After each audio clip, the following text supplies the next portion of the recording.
नमस्कार, आपका बहुत स्वागत है इंडिया वॉइस पे। मैं हूं आपके साथ समृद्ध मिश्रा। उत्तराखंड कांग्रेस में नई प्रदेश कार्यकारिणी के बीच गठन को लेकर चर्चाएं जोरों पर हैं। प्रदेश अध्यक्ष गणेश गोदियाल ने कहा कि नई कार्यकारिणी तय समय पर और जल्द घोषित की जाएगी। सत्ताधारी भाजपा ने भी कांग्रेस पर सवाल खड़े कर दिए। 2027 विधानसभा चुनावों को देखते हुए दोनों ही दल चुनावी तैयारियों में जुटे हुए हैं। कांग्रेस का मानना है कि नए कार्यकारिणी में अनुभव नेताओं के सुझाव शामिल किए जाएं ताकि पार्टी चुनाव में मजबूत स्थिति में रह सके। पिछले दो अध्यक्षों के कार्यकालों में पूर्व में कार्यकारिणी ही शामिल थी, लेकिन इस बार पार्टी ऐसा संगठन तैयार करना चाहती है जो भाजपा को चुनौती दे सके। प्रदेश अध्यक्ष ने कहा है कि शीर्ष नेतृत्व की हरी झंडी मिलते ही कार्यकारिणी घोषित कर दी जाएगी और आपको बता दें कि यह तय समय के भीतर भी किया जाएगा।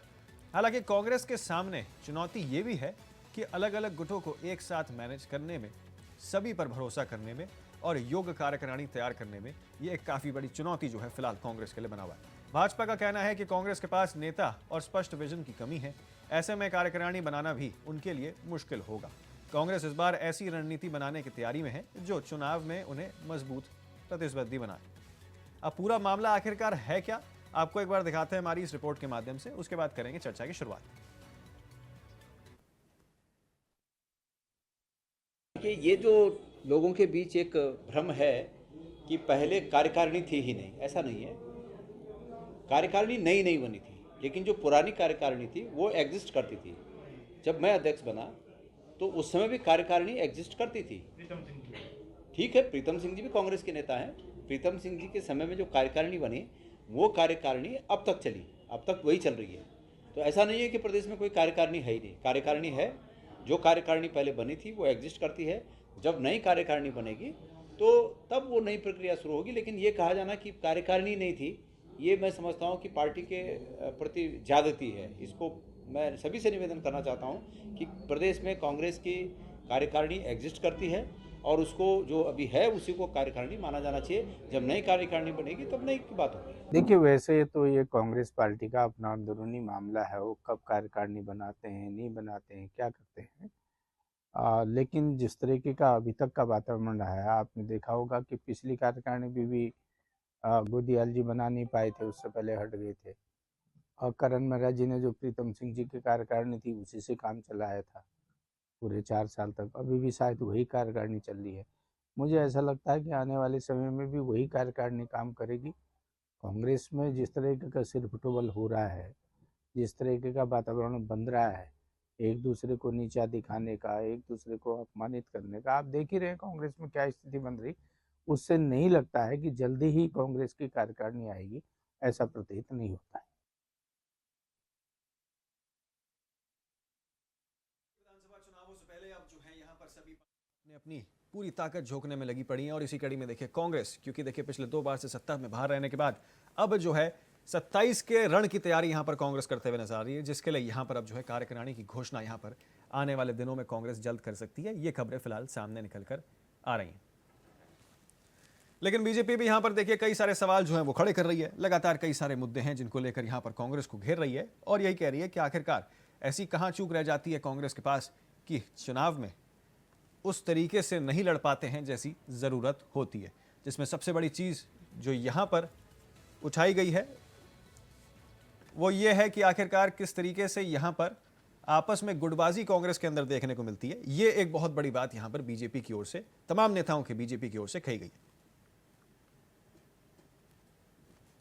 तो 27 के चुनावों से पहले यहां पर तैयारियां जो हैं वो तेज होते हुए दिखाई दे रही हैं। तमाम राजनीतिक दल यहां पर जो है इसी कड़ी में आगे बढ़ते हुए नजर आ रहे हैं और इसी कड़ी में कांग्रेस भी यहां पर देखिए किस तरीके से ताकत झोंकते हुए नजर आ रही है और नई प्रदेश कार्यकारिणी की घोषणा यहां पर जल्द ही कांग्रेस की ओर से की जा सकती है। फिलहाल जो खबरें निकल के सामने आ रही हैं।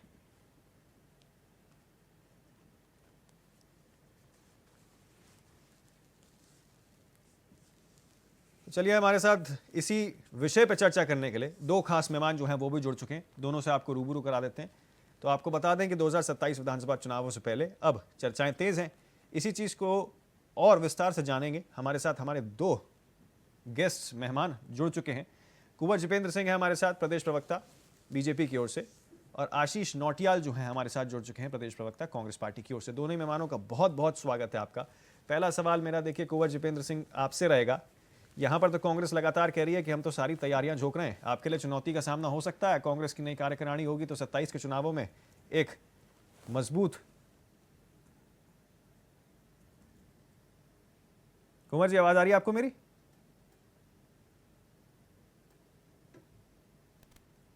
बनाने में माहिर जी। है। चुनौती तो उनके लिए सबसे पहले जनता का विश्वास है। भारतीय जनता पार्टी तो बहुत दूर की बात है, पहले वो जनता का भरोसा तो जीते हैं। जब जनता का भरोसा ही नहीं वो जीत पा रहे हैं, बार बार वो जनता का, संप्रदायों का, सनातन का अपमान करने में लगे हुए हैं। अभी जो करंट एक घटना हुई है उत्तराखंड में कांग्रेस के एक नेता द्वारा, उसके बाद पूरी तरह से सिख समाज का उसमें रोष नजर आया, फिर सब माफिया मांगते हुए फिर रहे हैं और इन्होंने उसके बाद उस प्रकरण को लेकर अपने आप को बेनकाब करा। जी। भाई आपने ना तो 84 की कभी माफी मांगी, ना आपने इंदिरा गांधी जी के समय में साधु संतों के ऊपर दिल्ली में गोलियां चलवाई, लाठीचार्ज करा, उसकी माफी मांगी। अब आप चुनावों के समय में आपने जाकर ये जो प्रपंच रचा, तो ये तो जनता के भरोसा, जनता के अंदर सभी समाज है, जनता के अंदर हमारे सनातनी भाई भी हैं, हमारे सिख भाई भी हैं, हमारा वो मुस्लिम समाज भी है जिसके तुष्टीकरण की राजनीति करके ये इतने लंबे समय तक उन्हें छलते रहे हैं। तो भाई जनता का भरोसा आपसे उठ चुका है और भारतीय जनता पार्टी ने सभी को एक साथ लेकर एक देश को देश बनाया है, भारत को भारत बनाया है। जी। विकासशील भारत आपने वर्षों बना के रखा और पिछले 11 सालों में विकासशील देश से विकसित राष्ट्र की तर्ज पर जो हम आगे बढ़े हैं, तो वो भरोसा है जनता का और हम उस जनता के उस भरोसे पर खरा उतरने का प्रयास करते रहे हैं। इसलिए जनता भारतीय जनता पार्टी को पूरे देश में पसंद कर रही है। तो ये तो इन्हें सोचना है कि इस तरह के चरित्र को लेकर, इस तरह की ढकोसलेबाजी को लेकर, इस तरह के प्रपंच को लेकर, इस तरह की तुष्टीकरण की राजनीति को लेकर ये जनता को जो भरोसा खो चुके हैं, वो इनके लिए निश्चित तौर पर आने वाले समय में भी बहुत मुश्किल है हासिल करना। ठीक है आशीष जी, देखिए साफ तौर पे बीजेपी एक चीज ये कह रही है कि कांग्रेस के पास कहीं ना कहीं विजन की कमी है, जिसकी वजह से ये सारी कठिनाइयां कांग्रेस को झेलनी पड़ रही हैं।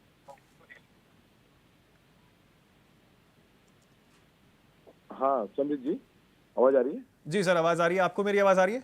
हाँ जी, एक बार फिर से पूछिएगा। मेरा प्रश्न देखिए ये था कि बीजेपी की, अभी हमने बाइट भी सुनाई मथुरा दत्त जोशी जी की, उन्होंने साफ तौर पे ये कहा है कि कांग्रेस के पास असल में विजन की कमी है, जिसकी वजह से कांग्रेस जो है चुनाव हार रही है। क्या कहेंगे सर? देखिए समृद्ध जी, कांग्रेस का ही विजन है जो इतने सालों से मथुरा दत्त जोशी जी भी कांग्रेस के साथ जुड़े थे। आज बात अलग है, किसी कारण से वो चले गए, लेकिन विजन तो था तभी तो वो जुड़े थे, नहीं तो ऐसे थोड़ी जुड़े थे। और दूसरा देखिए, कार्यकारिणी की जहां तक हम लोग बात कर रहे हैं जी, कांग्रेस पार्टी की कार्यकारिणी बनी हुई थी, कभी जब डिसॉल्व ही नहीं हुई तो फिर नई बनने का कोई मतलब ही नहीं होता। हाँ ठीक है, जब प्रदेश अध्यक्ष नए आते हैं, प्रदेश बदले जाते हैं, तो निश्चित अपने लोगों को जिनको दायित्व देना चाहते हैं उनको दायित्व देते हैं, जिन पर उन्हें विश्वास होता है, तो निश्चित ये सब कुछ होता है। और अभी भी अभी गोदियाल जी द्वारा प्रदेश अध्यक्ष बने, निश्चित वो अपनी कार्यकारिणी बना रहे हैं, बहुत जल्दी कार्यकारिणी बनेगी। और इस बार इतनी मजबूती के साथ, निश्चित प्रदेश अध्यक्ष तो एक है, लेकिन आज की डेट पर हर हमारा बड़ा नेता प्रदेश अध्यक्ष की तरह आगे बढ़कर काम कर रहा है। माननीय हरक सिंह रावत जी को आप देखिए किस तरह से दहाड़ रहे हैं, भाजपा के पसीने छुड़ा रखे हैं और भाजपा को उनके खिलाफ एक जरा सा उन्होंने जो मजाक किसी से करी अपने दोस्त के साथ, उस मुद्दे को इतना उठाने का काम किया कि बाहर से लोगों को बुलाकर उनके घर के आगे बैठ रहे हैं। बताएं, आप तलवारों लेकर बैठ के आगे बैठ रहे हैं। शर्म आनी चाहिए भारतीय जनता पार्टी को। इनका वाकई गुस्सा उस समय नहीं फूटा जब कुंवर चैंपियन ने उत्तराखंड को इतनी बद्दी बद्दी गालियां दी, उसके बाद उत्तराखंडी को उसके घर के बाहर नहीं बैठे, पर आज एक उत्तराखंडी के घर के बाहर से तलवारें लेकर बैठा रहे हैं। आप लोग तो शर्म आनी चाहिए। क्या कोई अपने दोस्त से मजाक नहीं कर सकता? उन्होंने क्या बोल दिया, इतना बड़ा क्या अपराध किया? लेकिन इन लोगों ने उस बात को पकड़ कर कि हजरत हरक सिंह जी आज की डेट पर सबसे ज्यादा चर्चाओं में, किस तरह उनको बदनाम किया जाए, इस प्रकार से हथकंडे अपनाने का काम किया।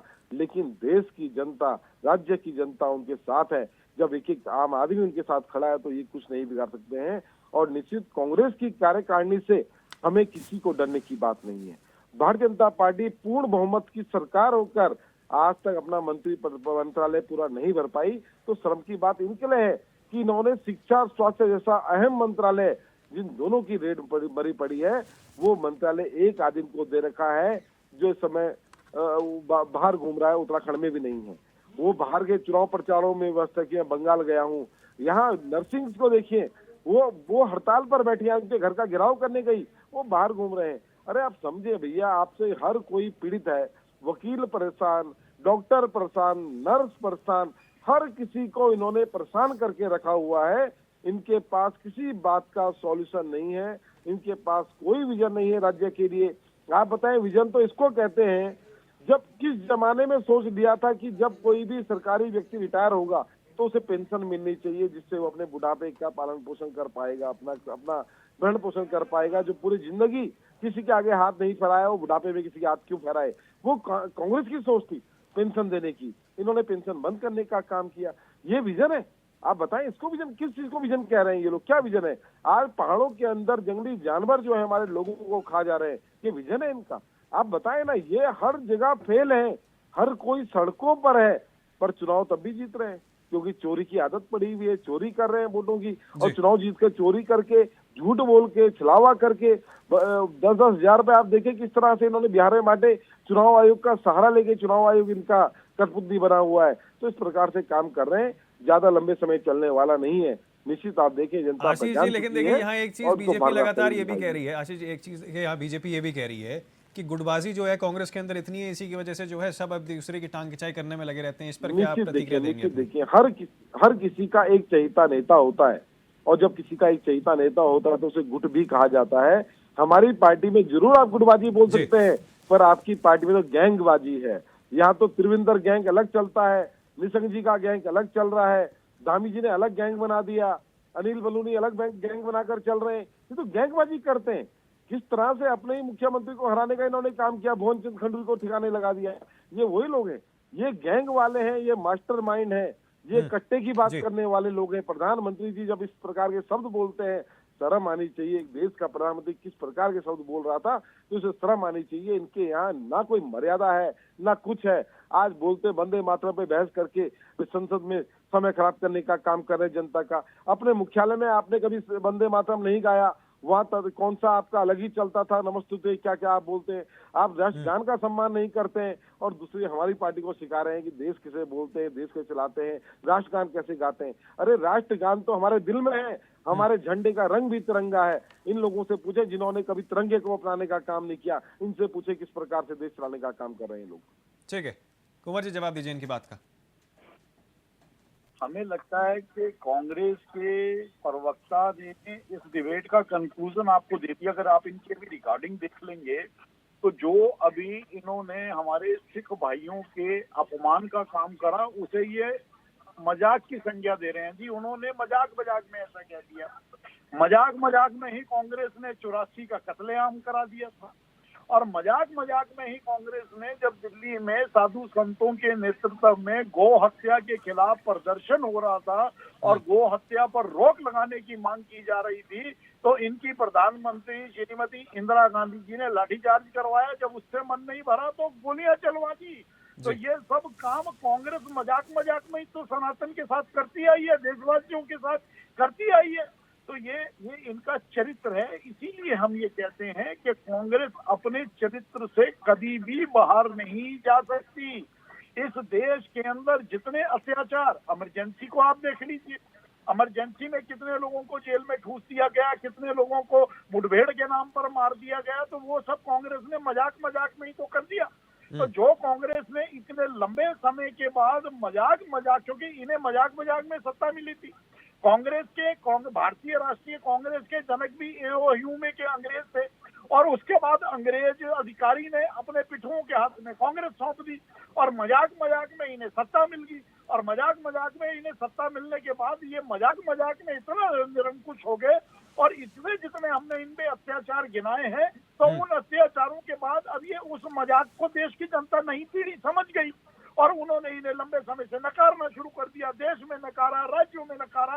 तो इनका ये मजाक मजाक में इस तरह के काम करना, ये इन पे ही भारी पड़ गया। और वर्तमान प्रकरण जो अभी उत्तराखंड का है, उसमें भाजपा ने इन्हें कुछ नहीं कहा। सिख समाज ने इन्हें दिन में तारे दिखाए हैं, सिख समाज के नौजवानों ने इनमें दिन में तारे दिखा दिए और इनकी समझ में आ गया। नहीं तो कुंवर जी माफी तो मांग ही ली थी ना जाके पांवटा साहिब में। सिख समाज की नाराजगी बढ़ते बढ़ते सनातन की नाराजगी तक ना पहुंच जाए तो ये उससे घबरा के घरों में चुप बैठे हैं।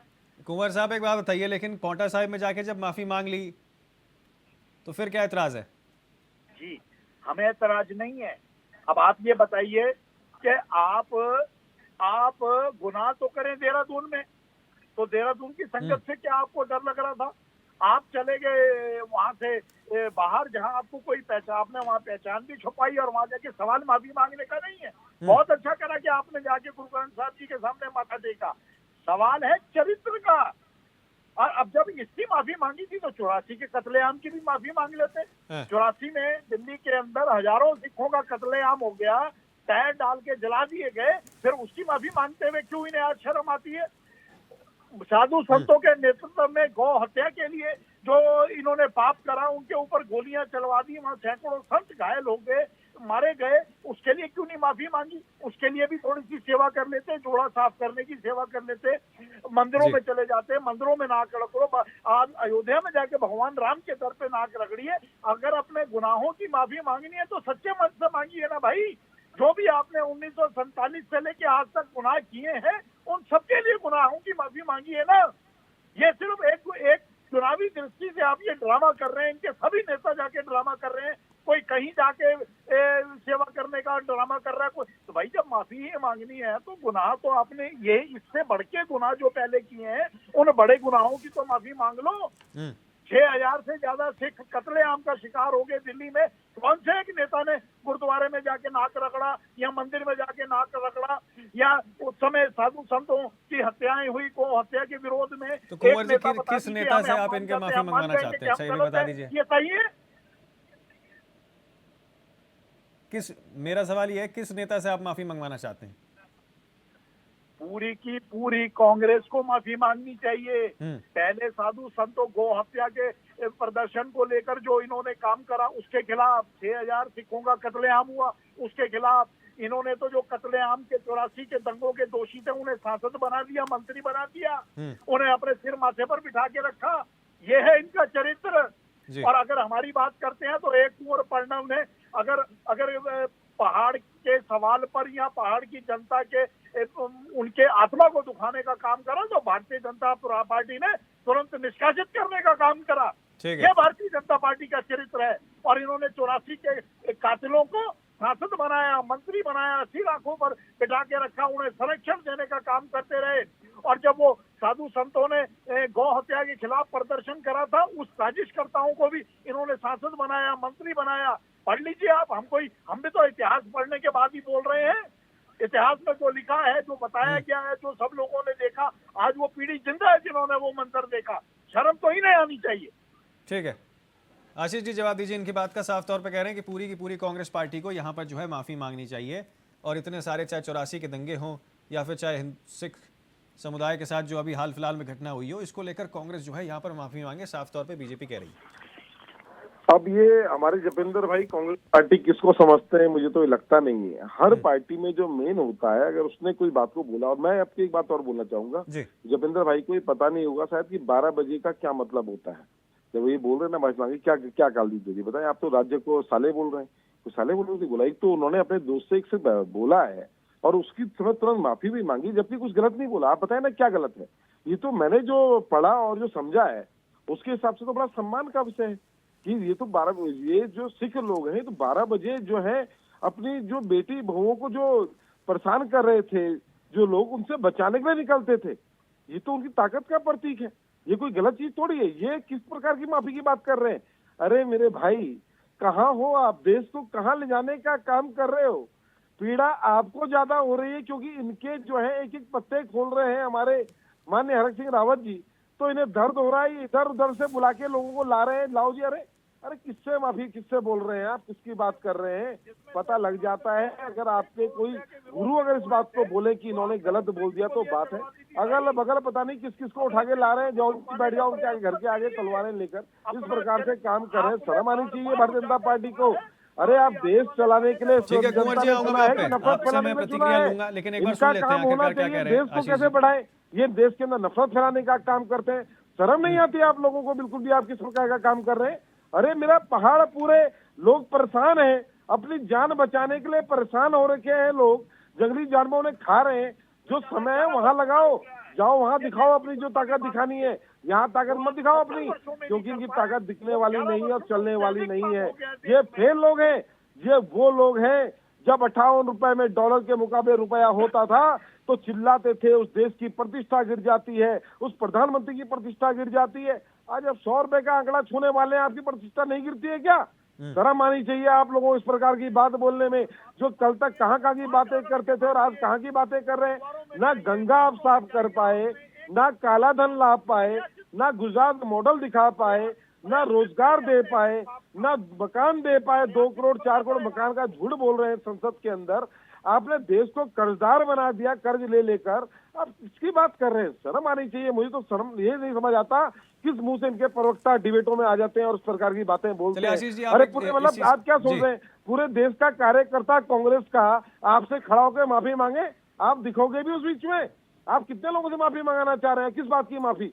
ये तो बड़प्पन है आशीष जी, कांग्रेस आप का। देखिए, जो फिर 2027 भी वो के कह लिए रहे जो हैं चलो कोई कार्यकारिणी बात यहाँ नहीं, पर बुरा घोषित लगा तो करने क्षमा वाली कर है दो। कांग्रेस, नहीं तो इससे कोई माफी की बात ही नहीं है। कौन कौन से ऐसे शेष नेता हैं जिनके लिए खास होगा, और क्या इसमें युवाओं को भी आप जोड़ेंगे इस बार?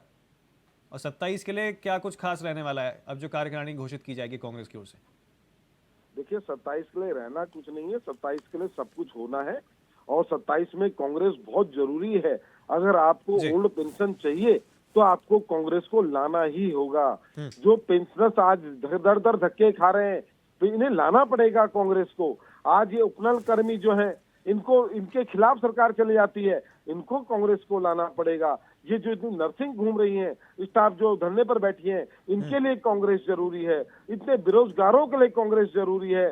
जिन जिनके मकान ये तोड़ने पर आ गए, आज लोगों के मकान तोड़े जा रहे हैं, उन सबके लिए कांग्रेस जरूरी है। अच्छी हवा के लिए कांग्रेस जरूरी है और नफरत के लिए भाजपा जरूरी है। जो ये हाथ उठा के कह रहे हैं कि हमें बताओ, हमें मौका दो, क्या मौका दो? राज्य की रेड मार दी आप लोगों ने, खराब कर दिया सारा माहौल। आप नफरत फैलाने का, अरे कम से कम नफरत तो मत फैलाओ यार, इतनी तो शर्म करो। आज जंगली जानवर से तक नहीं बचा पा रहे हैं आप और बातें कर रहे थे लाल आंखें दिखा देंगे, चीन को डरा देंगे। अरे 2-4 बाघ हैं, पकड़ लो यार उनको नहीं पकड़ पा रहे हो और बातें करते हैं हम चीन से टक्कर ले रहे हैं, हम पाकिस्तान से ले रहे हैं, हम विश्वगुरु बन गए। अरे ऐसा विश्वगुरु होता है क्या जिसके देश का नागरिक इसलिए अपने घर के अंदर बंद हो जाता है कि आप 2 जानवर नहीं पकड़ सकते? शर्म आनी चाहिए भारतीय जनता पार्टी ठीक है। को। फेल है किसी चीज में। अगर इन्होंने कोई काम किया तो बताएं। झूठ बोलने के अलावा 1947 में चले जाओ, 1800 में चले जाओ, पीछे जाने की बातें कर रहे हैं। अरे भाई दुनिया वो आगे जा 1984 रही पे है भी चले गए थे और आशीष जी। इसके गड्ढों में घुस रहे हैं। कहाँ जाओगे आप और कहाँ देश जी चले जाओगे? ठीक है, कुंवर जी जवाब दीजिए इनकी बात का। अगर भारतीय जनता पार्टी की सरकार ने और युवा मुख्यमंत्री ने काम न किए होते तो क्या भारतीय जनता पार्टी की सरकार ने दोबारा अस्तित्व में आके काम करना था? क्या जनता ने कांग्रेस को नकारना था? ये तो इनके जितना ही अभी इन्होंने झूठ परोसा उसकी 2 लाइनों में हमने खत्म कर दिया। अब बात फिर वहीं आ जाती है, इन्हें देश की जनता किस काम के लिए मौका दे? क्या दोबारा चुनाव कराने के लिए? क्या दोबारा साधु संतों के ऊपर गोली चलवाने के लिए? क्या दोबारा सिख समाज के ऊपर आप इस तरह की आपत्तिजनक टिप्पणियां करें और फिर कहें कि हमने मजाक में कह दिया था और अब मजाक में जाके हमने माफी भी मांग ली? अब तो बिल्कुल खेल साफ है। जब तक ये सनातन के खिलाफ किए गए कार्यों के लिए पूरे देश में मंदिरों गुरुद्वारों में जाके माफी नहीं मांगते, ठीक है, सिख समाज से चलिए बहुत शुक्रिया आप दोनों ही खास मेहमानों का आज के लिए हमारी इस बहस में माफी- जुड़ने के लिए और अपना समय देने के लिए। तो किस तरीके से यहाँ पर देखिए, अब 2027 के चुनावों के लिए यहाँ पर दोनों ही राजनीतिक पार्टियां, चाहे कांग्रेस हो चाहे बीजेपी हो, अपनी अपनी ताकत झोंकने में लगी हुई है। कार्यकारिणी पर अब कई सारे सवाल भी उठ रहे हैं, बीजेपी अपनी तरफ से कई सारे सवाल उठा रही है और बीजेपी ये भी लगातार कह रही है कि आपस में गुटबाजी और एक विजन की कमी कांग्रेस के पास है, जिसकी वजह से कहीं ना कहीं इन सब का खामियाजा कांग्रेस को भुगतना पड़ सकता है। तो वहीं कांग्रेस साफ तौर पर कह रही है कि बीजेपी ने कुछ भी काम नहीं किया बीते वर्षों में, जिसके लिए 2027 में कांग्रेस का आना बेहद महत्वपूर्ण है राज्य के विकास के लिए। फिलहाल के लिए मेरे साथ इस बहस में इतना ही, लेकिन बाकी तमाम खबरों और अपडेट्स के लिए आप बने रहें और देखते रहें सिर्फ इंडिया वॉइस।